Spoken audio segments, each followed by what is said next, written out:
സല്ലല്ലാഹു അലൈഹി വസല്ലമ ഈ സാധു മനുഷ്യനെ കൂട്ടിക്കൊണ്ടുപോയിട്ട് പറഞ്ഞ്, ഞാൻ നേരത്തെ പറഞ്ഞ വാക്കുകൾ, ഇതൊരു മസ്ജിദല്ലേ, ചെയ്യാൻ പാടുണ്ടോ? അയാൾക്ക് മനസ്സിലായി. എന്നിട്ട് അയാൾ പ്രാർത്ഥിച്ചു. കേട്ടോളി, അയാൾ പ്രാർത്ഥിച്ചു, അല്ലാഹുവേ, എന്നോട് മാന്യമായി പെരുമാറിയ മുഹമ്മദിന് നീ ബർക്കത്ത് കൊടുക്കണേ, അനുഗ്രഹം കൊടുക്കണേ. എന്നോട് മൂത്രയിച്ചപ്പോ ചൂടായവരോട് നീ ഒരിക്കലും പുറത്തു കൊടുക്കല്ലേ. ആലോചിച്ചേ, ഇതിൽ ഏതാ ബെറ്റർ? നിങ്ങൾ ആലോചിച്ച് ഇതിന്റെ ഒരു മറുവശം ചിന്തിച്ചോ. മുഹമ്മദ് നബി എങ്ങാനും മഅ്ദനിയെ പോലെ, മുഹമ്മദ് നബി എങ്ങാനും പ്രവീൺ ഭായ് തൊഗാഡിയെ പോലെ പറഞ്ഞിരുന്നെങ്കിലോ? മഅ്ദനി എന്ന് പറയുമ്പോൾ ദേഷ്യം പിടിക്കണ്ട, പശ്ചാത്തലം പറഞ്ഞുതരാ. 1 ലിറ്റർ രക്തം ഒഴിക്കാൻ 2 ലിറ്റർ രക്തം ഒഴിക്കാൻ ഈ സമൂഹം സന്നദ്ധമാണ് എന്നൊരിക്കലും മൂപ്പര് പ്രസംഗിച്ചു. അതുപോലെ തന്നെ ഗുജറാത്ത് കലാപത്തിന് ശേഷം മാറാട് തൊഗാഡിയെ വന്നു.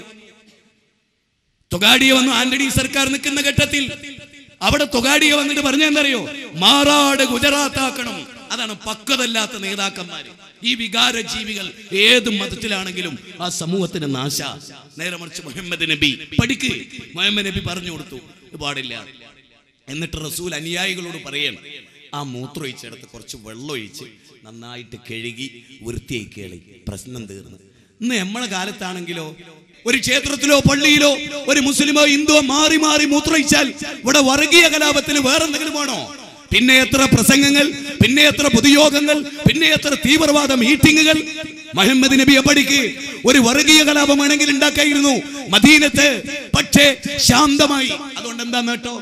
ഇനി ഒരുത്തൻ ധിക്കാരിയായി പള്ളിയിൽ അങ്ങ് മൂത്രമൊഴിച്ചാൽ അള്ളാഹ്ക്ക് വല്ല പ്രശ്നമുണ്ടോ കൂട്ടരെ? നിങ്ങൾ ഇതും കൂടെ ഒന്ന് ആലോചിച്ചേ. ഒരു നാട്ടില് ഭയങ്കര പ്രശ്നം, പള്ളി വേണ്ടാന്നാണ് വിചാരിച്ചൊരു ടീം. എന്നാ ചെയ്യേണ്ടത് എന്താണെന്നറിയോ? അത് കേട്ടോളി. എന്നാ ചെയ്യേണ്ടത്, പള്ളി ഉണ്ടാകുന്നവരെ ഏറ്റുമുട്ടി മരിക്കലല്ല. അല്ലാഹ് അതിന്റെ ആവശ്യമില്ല. അല്ലാഹ് പറഞ്ഞു ഭൂമി മുഴുവനും മുസ്ലിങ്ങൾക്ക് നിസ്കാര സ്ഥലാക്കി, അല്ലേ? ഒരു നാട്ട് തമ്മ് തല്ലി കഴുത്തറുത്ത് ജീവിക്കുന്നതിനേക്കാളും അല്ലാഹ് എവിടുന്ന് വിളിച്ചാലും കേൾക്കുമല്ലോ, അല്ലേ? ഈ പള്ളിയിൽ സുജൂദ് ചെയ്താൽ അസുജൂദേ അല്ലാഹ് സ്വീകരിക്കൂ? അല്ല. പിന്നെയോ, ഞങ്ങൾക്ക് വേണ്ട, നിങ്ങൾ എടുത്തോളി, അല്ലേ? ഞങ്ങൾ ഇട്ട് തുടങ്ങണില്ല, ഞങ്ങൾ അതിന്റെ അപ്പുറത്ത് ബഹിഷ്കരിച്ചോളാം. ആ പ്രദേശത്തേക്ക് നടന്നു പോകുന്നതിന്റെ പുണ്യം കൂടി കിട്ടും, അല്ലേ? മാത്രമല്ല, മനസ്സിൽ അല്ലാഹ് ഞങ്ങൾ ഈ നാട്ടിൽ നിന്നെ ആരാധിക്കാൻ വേണ്ടി ഒരു പള്ളി ഉണ്ടാക്കിയാണ്. അത് സംശയിച്ച ആളുകൾ അതിനെ സമ്മതിച്ചില്ല. പടച്ചോനെ, ഓൽക്ക് അറിവില്ലാത്തോണ്ടാ, നീ ഓൽക്ക് പുറത്തു കൊടുക്ക്. ഞങ്ങളായിട്ട് ഈ നാട്ടിലൊരു കുഴപ്പമുണ്ടാക്കണില്ല സർ, ഞങ്ങൾക്ക് പരാതിയൊന്നുമില്ല, ഞങ്ങൾക്ക് വേണ്ട, ഞങ്ങളെ വീട്ടുമുറ്റത്ത് നിസ്കരിച്ചോളാം എന്ന് പറഞ്ഞാൽ ആ നിസ്കാരത്തിന് നിങ്ങളെ വാശി പിടിച്ച് നിസ്കരിക്കുന്ന പള്ളീന്റെ 10 ഇരട്ടി പുണ്യം. ഇസ്ലാം എന്നും പഠിപ്പിച്ചാതാ. ഹുദൈബിയ സന്ധി സമയത്ത് മസിൽ പിടിക്കാമായിരുന്നു, റസൂലിന് അവകാശമുണ്ടായിരുന്നു. ഇന്ന അവ്വല ബൈത്തിൻ വുദിയ ലിന്നാസ് ലല്ലദീ ബിബക്കത മുബാറകൻ വഹുദൽ ലിൽ ആലമീൻ. 3-ാം അധ്യായം 96-ാമത്തെ വചനം. അല്ലാഹനെ ആരാധിക്കാൻ ആദ്യമായി ഉണ്ടാക്കിയ പരിശുദ്ധ കഅബാലയം അനദാവത്തു അബി ഇബ്രാഹിം. ഇബ്രാഹിം നബിയുടെ പ്രാർത്ഥനയുടെ റിസൾട്ടാ ഞാൻ. എന്റെ ഇബ്രാഹിം നബി പടുത്തതാ കഅബാലയം. അവകാശം പറയാമായിരുന്നു. ശത്രുക്കൾ നിബന്ധനകൾ വെച്ചു. നന്മക്ക് വേണ്ടി നബി ആ നിബന്ധന അംഗീകരിച്ചു, ക്ഷമിച്ചു, സഹിച്ചു. നബി വിട്ടുവീഴ്ച ചെയ്തു.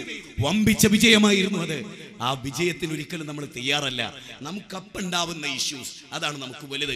അന്ന് പത്രത്തിലൊരു വാർത്ത വരണം, അവിടെ ഇതുണ്ടായി, ഇവിടെ ഇതുണ്ടായി, ഇവിടെ കൈവെട്ടി, അങ്ങനെ അങ്ങോട്ട് നേതാക്കന്മാരോടി ഇങ്ങോട്ടോടി, അതിന്റെ പേരിൽ പിരിവ് കിടന്ന് 10 ലക്ഷം നടന്ന് 1 ലക്ഷം സാധുവിന് കൊടുത്ത് 9 ലക്ഷം വിട്ടടിച്ച്.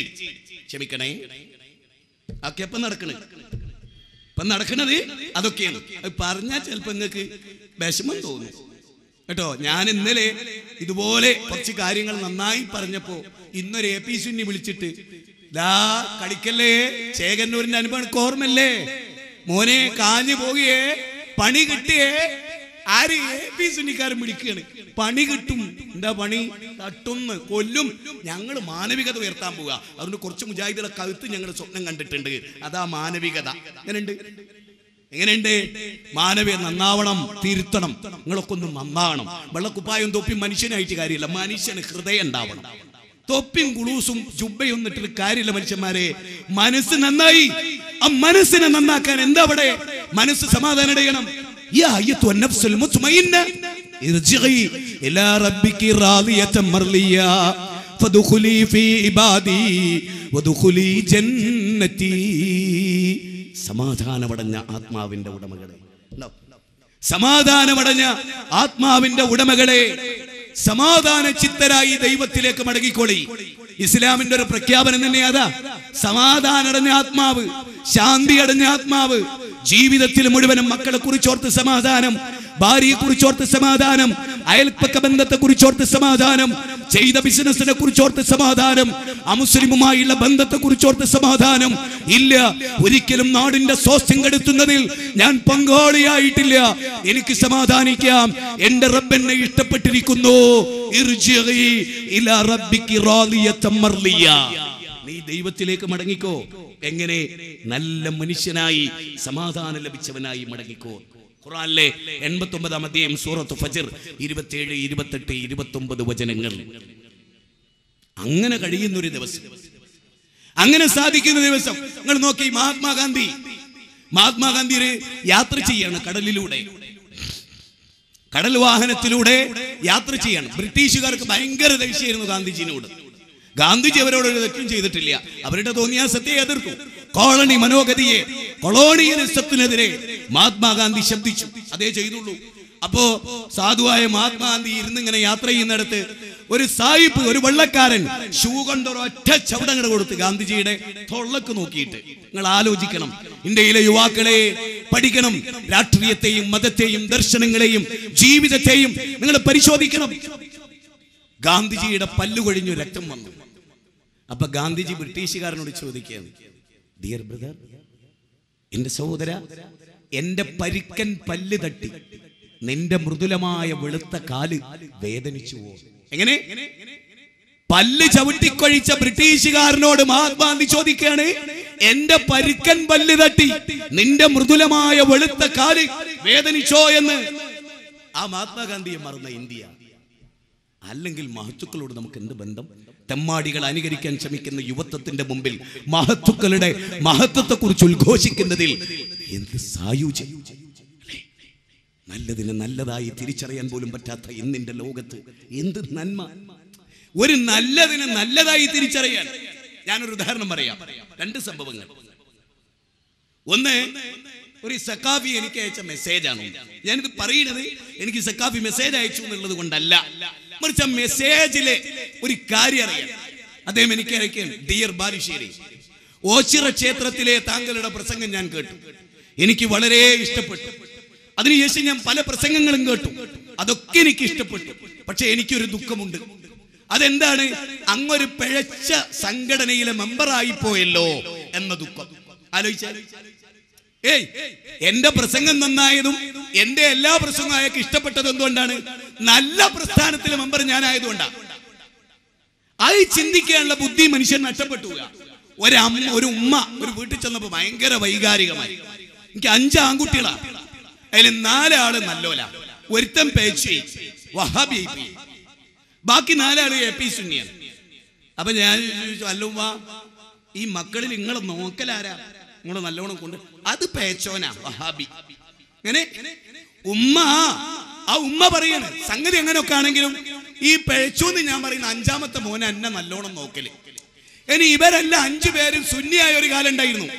സുന്നിയായ കാലം അന്ന് ഇവർ 5 പേരും ഉമ്മാനോട് ഒരുപോലെ. മുജാഹിദായനോട് കൂടി ഉമ്മാനെ ഏറ്റവും സ്നേഹിക്കുന്ന മോനോനായി. അപ്പോൾ ഉമ്മ പറയുന്നത്, എന്റെ 4 കുട്ടികൾ നല്ലോലാണ്, ഇവൻ പേച്ചോനാണ്. തലക്കെന്തോ സ്ഥിരതല്ല എന്നല്ല പറഞ്ഞതിന്റെ അർത്ഥം. ബുദ്ധി വർക്ക് ചെയ്യുന്നില്ല. തള്ളക്കാണെങ്കിലും തന്തക്കാണെങ്കിലും ഇത് വർക്ക് ചെയ്യണ്ടേ? ഇത് വർക്ക് ചെയ്യണ്ടേ? ഏത് 5 ആളും ഒന്നിച്ച് സുന്നിയായിരുന്ന കാലത്ത് എല്ലാവരും ഒരേപോലെയാണ്. മുജാഹിദായനോട് കൂടി ഓന്റെ സ്വഭാവത്തിലും ഗുണത്തിലും എല്ലാത്തിലും മാറ്റം വന്നു. നന്നായി. എന്നിട്ട് ആ നന്നായത് പേഴ്ചെന്നാ പറയുന്നത്. എങ്ങനെയുണ്ട്? ആലോചിക്ക്. ലോകത്തിന് എന്താ സംഭവിക്കുന്നത്? മാനവകുലത്തിന് എന്താ സംഭവിക്കുന്നത്? ആലോചിക്കണ്ടേ? മുജാഹിദ് പ്രസ്ഥാനം ഒരു നാട്ടിൽ വന്നുണ്ടാവുന്ന കുറെ ഗുണം എന്താ? ഇന്ന് വരെ മുജാഹിദുകളുടെ ഒരു പ്രകടനം കൂത്തുപറമ്പിൽ നടന്നിട്ട് ഒരു 2 വീലർ 1 മിനിറ്റ് നിർത്തിയിടേണ്ടി വന്നിട്ടുണ്ടോ? ഉണ്ടോ? ആ പ്രസ്ഥാനം മുജാഹിദ് പ്രസ്ഥാനം അല്ലാതെ ഏതാള്? പോപ്പുലർ ഫണ്ടിന് പറയാൻ പറ്റുമോ? അത് സോളിഡാരിറ്റിക്ക് പറയാൻ പറ്റുമോ? നബിദിനത്തിന് വേണ്ടി ഒരുങ്ങി കാത്തു നിൽക്കുന്നവർക്ക് പറയാൻ പറ്റുമോ? ഇപ്പൊ രൂപീകരിച്ചല്ലോ വെൽഫെയർ പാർട്ടി. സാധിക്കൂ മുജാഹിദുകൾക്കല്ലാതെ? ഞങ്ങൾ മനുഷ്യത്വത്തെ നോക്കി. മനുഷ്യർക്ക് ബുദ്ധിമുട്ടുണ്ടായിരുന്നു. ഇതാണ്. അതുകൊണ്ട് ഞങ്ങൾ റോഡ് ബ്ലോക്ക് ചെയ്യില്ല. കാരണം ഞങ്ങളുടെ പ്രവാചകൻ പറഞ്ഞു റോഡ് ബ്ലോക്ക് ചെയ്യാനുള്ളതല്ല, അത് ജനങ്ങൾക്ക് സഞ്ചരിക്കാനുള്ള, നിങ്ങൾക്ക് ആർത്താലും ബന്ധം നടത്താനുള്ളതല്ല. ഇപ്പൊ സ്ഥിതി എന്താ പറയുക, ഇന്ത്യന്റെ കേരളത്തിന്റെ റോഡൊക്കെ സമരക്കാർക്ക്, പിന്നെയോ ചളിക്കൊണ്ടും ഓവിച്ചാലും ഒക്കെ യാത്രക്കാർ. അതിലും ക്ഷമിക്കണം, സഹിക്കാൻ പറ്റുന്നുണ്ടാവില്ലല്ലേ ചിലർക്കൊക്കെ. എന്നാ കേട്ടോളൂ, സംഗതി ഇപ്പൊ അങ്ങനെയൊക്കെ തന്നെയാണ് അല്ലേ? നിങ്ങൾ ആലോചിച്ചോ, ഇപ്പൊ റോഡ് ഹൈവേ ബ്ലോക്ക് ചെയ്തിട്ട് ഓരോ പ്രകടനവും ഓരോരുത്തരുടെ ഇഷ്ടത്തിനൊത്ത്. അപ്പൊ ഏതെങ്കിലും ഒരാൾ കുറച്ച് തിരക്കുള്ള, ഒന്നെങ്കിലും വളരെ ജീവിതത്തിന്റെ നിർബന്ധത്തിൽ എയർപോർട്ടിൽ എത്തേണ്ട ഒരാൾ, ഓനൊന്ന് ഓർണടിച്ചാലോ, എന്താടോ നമുക്ക് കണ്ടൂടെ ഇതൊരു പ്രകടനം, മാറിക്കും മാറിക്കും. ഇതൊക്കെ കണ്ടാ വിചാരിക്കും എന്റെ പ്രകടനം കൊണ്ട് ഇന്ത്യ അങ്ങ് നന്നായി. ഇതൊന്നല്ലടോ മനുഷ്യത്വം. ഈ നടത്തുന്ന സമരം കൊണ്ട് ബാക്കിയുള്ളവർക്ക് ബുദ്ധിമുട്ടാകാൻ പാടല്ലോ. അങ്ങനെയാണോ ദർശനം? അത് വാർത്താലായാലും ബന്ധായാലും പാർട്ടി നടത്തിയാലും ഒക്കെ കണക്കാണ്. ജനങ്ങളെ എങ്ങനെയെങ്കിലും മനസ്സിലാക്കി. ശാന്തി സമാധാനമൊന്നും ഇതുകൊണ്ട് ഉണ്ടാവില്ല. ആയിരക്കണക്കിന് ഹർത്താലുകളും ഭാരത ബന്ധുക്കളും നടത്തിയിട്ട് ഈ രാജ്യത്തിന് സ്വസ്ഥത ഉണ്ടായോ? പാർട്ടി പ്രകടനങ്ങളും മതസംഘടനകളുടെ ഫ്രീഡം പരേഡുകളും മീറ്റിങ്ങുകളും ടൗണുകളെ പ്രകമ്പനം ചൊല്ലിച്ച പ്രകടനങ്ങളും ഉണ്ടായിട്ട് ഈ രാജ്യത്ത് സ്വസ്ഥത ഉണ്ടായോ? അതുകൊണ്ട് നമുക്ക് ആലോചിക്കാം, സ്വസ്ഥതയുടെ മാർഗങ്ങൾ എന്താണ്, സമാധാനത്തിന്റെ വഴികൾ എന്താണ്? ചിന്തിച്ചോ, ഇസ്ലാം എന്താണ് പഠിപ്പിക്കുന്നത്? ഇസ്ലാം എന്ന പദത്തിന്റെ അർത്ഥം തന്നെ സമാധാനം. ഇസ്ലാം എന്ന പദത്തിന്റെ അർത്ഥം തന്നെ സമാധാനമാണ്. ആ സമാധാനം എങ്ങനെ ഉണ്ടാവും? ഇനി കേട്ടോ, മുഹമ്മദ് നബി വരുന്ന ഒരു സൊസൈറ്റി, അത് വളരെ പ്രധാനമായ പോയിന്റാണ്. മുഹമ്മദ് നബി സല്ലല്ലാഹു അലൈഹി വസല്ലം വന്ന സൊസൈറ്റി പണ്ഡിറ്റ് ജവഹർലാൽ നെഹ്റുവിന്റെ ഗ്ലിംസസ് ഓഫ് വേൾഡ് ഹിസ്റ്ററിയിൽ പറയുന്ന വളരെ കൃത്യവും ഹൃദ്യവുമായ ഒരു വിശദീകരണം ഉണ്ട്. അറബ് ജനത ചരിത്രത്തിലൊന്നും ആയിരുന്നില്ല. അറബ് ജനത ചരിത്രത്തിലൊന്നും ആയിരുന്നില്ല. ചരിത്രത്തിൽ ഒന്നും ആയിരുന്നില്ല. പിന്നെയോ അവരാരാ? ഒട്ടകത്തിന്റെ സഞ്ചാരദിശക്കനുസരിച്ച് ടെന്റ് കെട്ടി ജീവിച്ച ഒരു ജനത. ഊശ്വര ഹൃദയം പേറി ഊശ്വര മരുഭൂമിയിൽ അലക്ഷ്യമായി അലഞ്ഞു തിരിഞ്ഞ ഒട്ടകക്കൂട്ടങ്ങളെപ്പോലെ അതിനേക്കാൾ അതപ്പതിച്ച ഒരു ജനപദം. അതായിരുന്നു ആര്? അറബികൾ.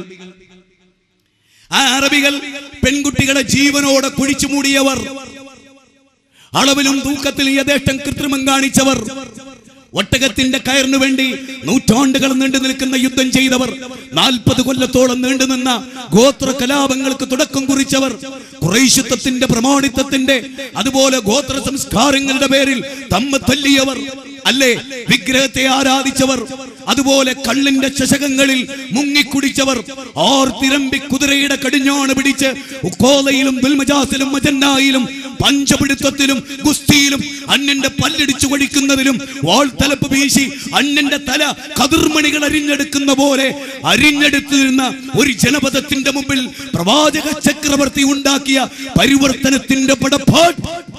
ആ പരിവർത്തനത്തിന്റെ പടപ്പാട്ട് അറിയണമെങ്കിൽ നിങ്ങൾക്ക് ഇന്നലകളുടെ ചരിത്രം അറിയണം, നിങ്ങൾ പഠിക്കണം. ഇന്നലകളുടെ ചരിത്രങ്ങളെ എന്തെന്ന് നിങ്ങൾ തിരിച്ചറിയണം. അവിടെ മുഹമ്മദ് നബി വരുമ്പോ ആ ജനത അതാ. മുഹമ്മദ് നബി ആരാ? സല്ലല്ലാഹു അലൈഹി വസല്ലം. അതറിയണ്ടേ?